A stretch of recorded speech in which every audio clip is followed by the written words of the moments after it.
Assalamualaikum warahmatullahi wabarakatuh. Perkenalkan, nama saya Saktilawati dengan NIM A1J1222022. Saya berasal dari Universitas Haluoleo, Fakultas Keguruan dan Ilmu Pendidikan. Saya berasal dari jurusan Pendidikan Biologi. Assalamualaikum. Waalaikumsalam.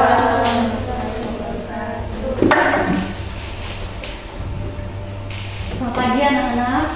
Pagi, Bu. Bagaimana kabarnya hari ini? Alhamdulillah baik. Alhamdulillah. Jadi untuk mengawali proses pembelajaran kita hari ini, langkah baiknya kita awali dengan berdoa agar apa yang disampaikan hari ini anak-anak bisa mengerti. Jadi satu orang pimpin doa. Silakan ketua kelasnya. Baik teman-teman, untuk sebelum kita mulai pembelajaran, marilah kita berdoa. Berdoa dimulai. Berdoa selesai.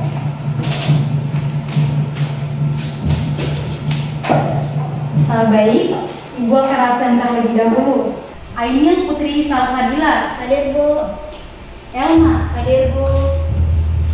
Inca Rahmawati Amir. Hadir, Bu. Khadijah Rizky Zulhijjah. Hadir, Bu. Nisa Al-Fatihah. Hadir, Bu. Puput Safitriani. Hadir, Bu. Riza. Hadir, Bu. Sarni. Izin, Bu, atas nama Sarni sakit. Baik. Cindy. Hadir, Bu. Warzukni. Hadir, Bu. Yeni Widya Suti. Hadir, Bu. Oke, baik. Jadi hari ini lokal yang hadir itu ada satu orang keterangan sakit. Baik, sesuai dengan pembelajaran hari ini akan kita bahas tentang proses perkecambahan dan faktor yang mempengaruhi keberhasilan perkecambahan itu sendiri. Namun sebelum masuk ke situ, Ibu akan coba singgung pembelajaran pertemuan yang sebelumnya, yakni tentang perbedaan pertumbuhan dan perkembangan pada tumbuhan. Nah, jadi anak-anak masih ada ingat apa saja yang membedakan antara pertumbuhan dan perkembangan pada tumbuhan? Ada yang bisa? Silakan Riza. Baik, pertumbuhan adalah peningkatan ukuran, volume, dan massa organisme. Sedangkan perkembangan adalah proses perubahan yang melibatkan diferensiasi sel dan perubahan bentuk. Baik. Berikutnya Elma. Pertumbuhan bersifat kuantitatif, dapat diukur dengan satuan panjang, berat, dan volume. Sedangkan perkembangan dia bersifat kualitatif karena melibatkan perubahan bentuk dan fungsi. Baik, benar sekali. Ada lagi? Saya, Bu. Ya, silakan Warzukni. Proses utama pertumbuhan yaitu pembelahan sel dan perpanjangan sel. Sedangkan proses utama perkembangan yaitu diferensiasi dan spesialisasi. Ya, benar sekali ya jawabannya semua. Bahwasannya kita memahami pertumbuhan itu merupakan proses peningkatan suatu massa atau volume pada organisme, misalnya seperti peningkatan panjang batang, pembesaran akar, daun, dan batang. Sedangkan perkembangan itu sendiri merupakan proses perubahan yang lebih kompleks, termasuk diferensiasi sel dan perubahan suatu organisme seiring dengan berjalannya waktu. Misalnya seperti pembentukannya bunga dan perubahan biji kecil menjadi tanaman.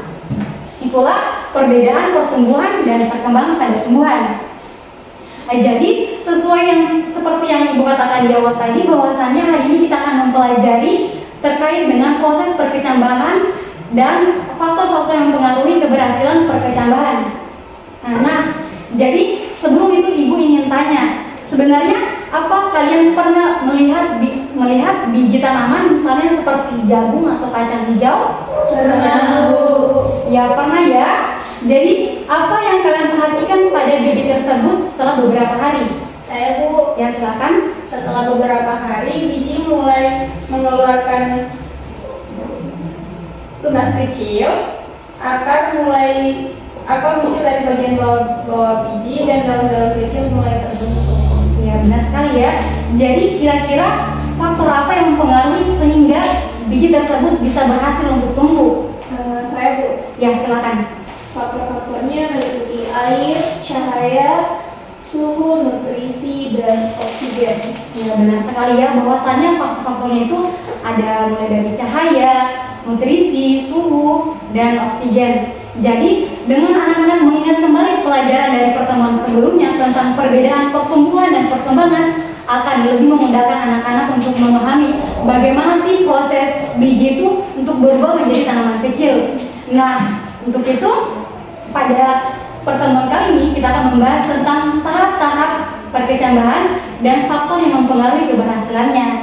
Jadi pada pertemuan kali ini tujuan pembelajaran yang akan dicapai yaitu melalui model pembelajaran problem based learning, siswa atau peserta didik dapat menganalisis proses pertumbuhan dan perkembangan makhluk hidup, yaitu pada tumbuhan, khususnya perkecambahan dan faktor-faktor yang mempengaruhi keberhasilan perkecambahan, serta terampil membuat tulisan tentang gagasan untuk meningkatkan keberhasilan perkecambahan dengan sikap disiplin, bertanggung jawab, dan jujur. Jadi sekarang sebelum kita masuk pada materi utama, mari kita merenungkan segala yang penting, yakni kita bayangkan biji yang kecil yang tampak sederhana yang terkubur dalam tanah, di mana dalam biji tersebut dapat memiliki potensi yang besar untuk menjadi tanaman yang indah dan kuat. Jadi dari proses perkecambahan tersebut menunjukkan kepada kita bahwasannya alam itu memiliki kekuatan yang sangat luar biasa, dan setiap makhluk hidup memiliki potensi yang sangat luar biasa sekecil apapun itu. Jadi ketika kita belajar bagaimana biji berubah menjadi tanaman kecil, kita juga belajar bahwasannya proses perubahan tersebut tidak terjadi begitu saja, namun ada banyak faktor untuk bekerja sama, seperti misalnya cahaya, oksigen, air, nutrisi, seperti yang telah disebutkan oleh teman tadi. Jadi sama halnya seperti kita manusia, untuk mencapai tujuan kita maka diperlukan yang namanya usaha, kesabaran, dan dukungan dari lingkungan sekitar. Jadi marilah kita renungkan segala sesuatu yang ada di alam ini, termasuk apa yang kita pelajari hari ini. Biji yang kecil yang kita pelajari hari ini adalah simbol dari potensi diri kita. Jadi apa yang kita dapatkan dari pengetahuan, maka kita harus berusaha bagaimana cara kita mengembangkan dan bertumbuh agar kita bisa mencapai potensi dan maksimal dalam hidup kita. Maka dari itu, untuk anak-anak juga ibu guru sendiri mengingatkan diri sendiri bahwasanya kita tidak boleh berhenti untuk bermimpi besar. Karena kenapa? Sekecil biji saja bisa berubah menjadi pohon yang besar, apalagi kita manusia. Kita bisa lebih dari itu, kita bisa mencapai hal-hal yang terbaik dalam hidup ini jika kita tadi mau berusaha, sabar, dan tentunya lingkungan kita mendukung. Nah, seperti itu. Jadi langkah awal untuk memulai kegiatan utama kita, anak-anak akan memperhatikan video yang akan ibu tampilkan. Jadi silakan simak dan maknai apa isi dari video ini. Baik, bisa? Kita mulai.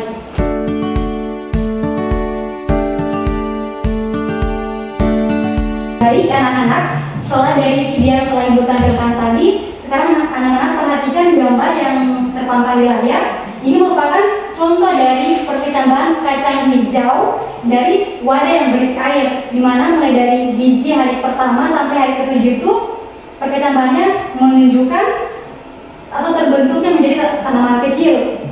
Sedangkan untuk contoh gambar kedua merupakan perkecambahan kacang hijau pula, tetapi wadahnya tidak berisi air atau kering, sehingga mulai dari hari pertama hingga hari ke-6 tanaman itu tidak tumbuh atau tidak menjadi tanaman kecil, melainkan membusuk. Oke, bisa dipahami? Bisa. Baik. Jadi dari video yang telah ibu tampilkan tadi dan gambar yang telah ibu jelaskan, sebenarnya bagaimana proses terjadinya perkecambahan itu, dan antara wadah yang berisi air dan wadah yang tidak berisi air atau kering, manakah yang lebih subur dan kenapa bisa lebih subur? Ada yang bisa? Saya, Bu. Ya, silakan. Proses perkecambahan terjadi ketika biji menyerap air, membengkak, kulit biji terbuka, dan embrio mulai tumbuh membentuk akar atau tunas. Perkecambahan kacang hijau di wadah yang berisi air lebih subur karena air membantu biji membengkak, memecah menyediakan kelembapan yang dibutuhkan untuk pertumbuhan akar dan tunas. Baik. Jadi benar ya apa yang disampaikan oleh teman kalian tadi. Nah, jadi karena Ibu sudah menampilkan video, juga sudah menjelaskan tentang proses perkecambahan dan contoh dari perkecambahan itu sendiri. Nah, sekarang kita akan bagi kelompok, di mana setiap kelompok itu akan terdiri 5 anggota. Jadi Ibu akan bagi menjadi 2 kelompok. Untuk pembagian kelompoknya Ibu yang akan tentukan. Jadi kelompoknya sudah dibentuk, maka silakan anak-anak duduk berdasarkan kelompoknya.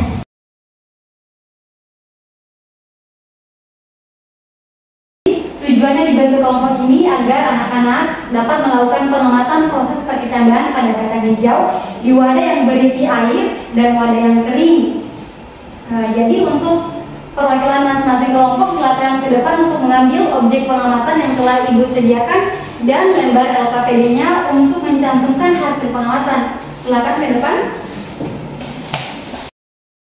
Jadi LKPD dan objek pengamatannya sudah dibagikan di setiap kelompok. Untuk melakukan pengamatan, anak-anak silakan bandingkan terlebih dahulu kondisi awal dari perkecambahan kacang hijau baik di wadah yang berisi air maupun wadah yang kering sebelum melakukan pengamatan yang lebih dalam. Maka bandingkan terlebih dahulu.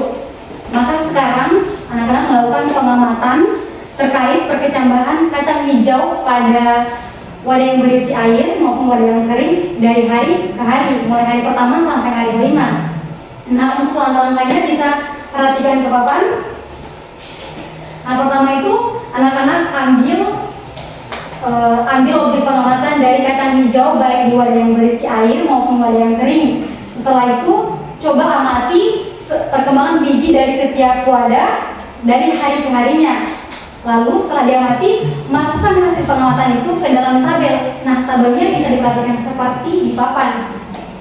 Jadi untuk pengisian tabel di dalam LKPD itu bisa diperhatikan di sini, mulai dari nomor urutnya, hari perlakuan wadahnya yakni yang berisi air dan juga wadah kering.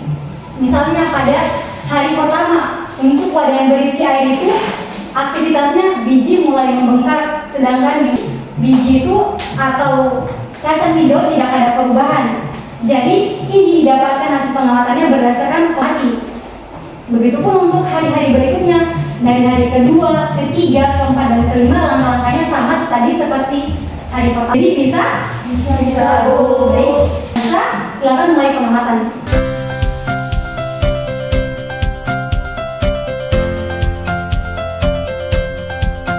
Baik, karena waktu sudah berlalu 20 menit, maka sekarang anak-anak akan mempresentasikan hasil pengamatannya dan akan menyampaikan pertanyaan yang telah tercantum dalam LKPD. Jadi untuk yang presentasi, 3 perwakilan dari kelompok, dan bagi kelompok yang belum presentasi akan bertanya kepada kelompok yang presentasi. Jadi untuk yang presentasi pertama, Ibu akan tentukan. Jadi silakan kelompok 1 untuk presentasi.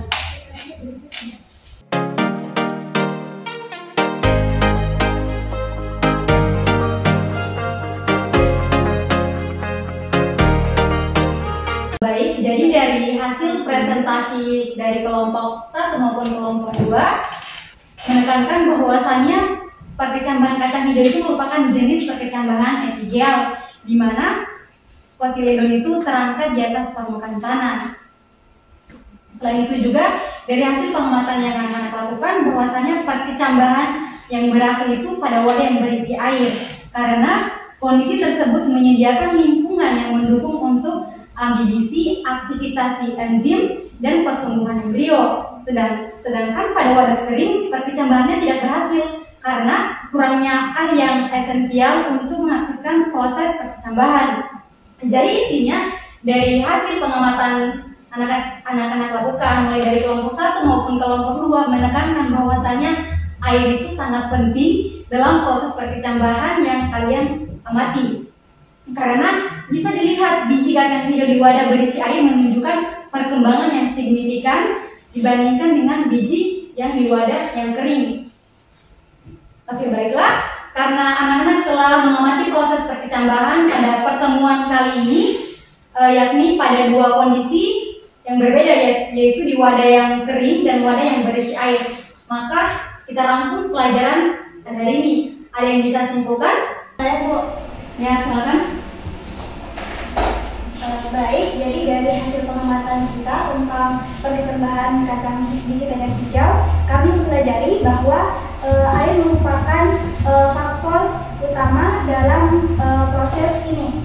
Nah, kemudian biji yang kami letakkan di wadah yang basah mengalami pertumbuhan perkecambahan yang berhasil. Ini hal tersebut dapat dilihat dari biji yang membengkak, kulit luar yang terbuka, dan embrio yang tumbuh.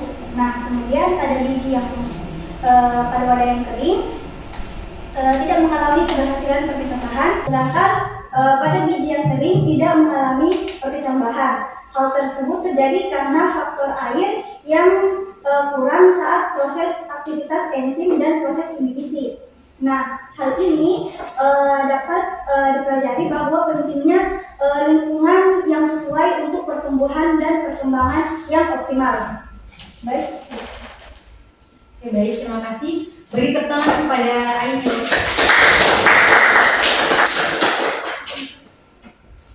Selanjutnya Ibu akan memberikan beberapa pertanyaan sebagai kuis untuk mengetahui sampai di mana pemahaman anak-anak terkait pembelajaran hari ini. Jadi untuk kuisnya dapat diakses di link website yang telah Ibu kirimkan di WhatsApp. Silakan masuk. Baik, sudah masuk semua? Sudah, Bu. Oke, kita mulai ya. Jadi konsep dari kuis ini, siapa yang cepat menjawab soal dan tentunya benar akan mendapatkan poin, dan bagi siapa yang poinnya tertinggi akan langsung terlihat di layar, dan itulah yang akan mendapat hadiah dari Ibu sebagai bonus karena mendapatkan nilai tertinggi dari kuis hari ini. Oke, bisa? Bisa. Oke, kita mulai.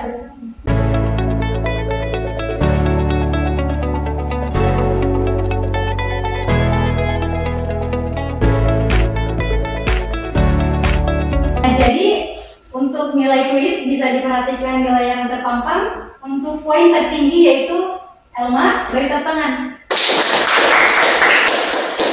Poin tertinggi kedua ada Farija, beri tepuk tangan. Dan poin tertinggi ketiga ada Cindy, beri tepuk tangan. Jadi untuk anak-anak yang lain juga sudah berpartisipasi, beri tepuk tangan untuk mereka semua. Baik, sesuai janji yang telah Ibu katakan tadi, untuk yang mendapatkan poin tertinggi akan mendapatkan hadiah. Silakan ke depan.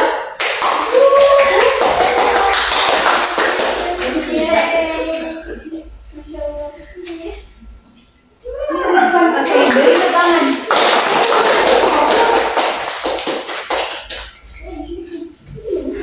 Jadi untuk proses pembelajaran hari ini, Ibu harap anak-anak dapat merefleksi pembelajaran hari ini dengan membuat jurnal belajar tentang proses pembelajaran hari ini, mulai dari materi apa yang diperoleh, hal apa yang dapat dipelajari, dan apa yang belum dipahami, serta jangan lupa untuk memasukkan hasil pengamatan yang telah anak lakukan. Bisa?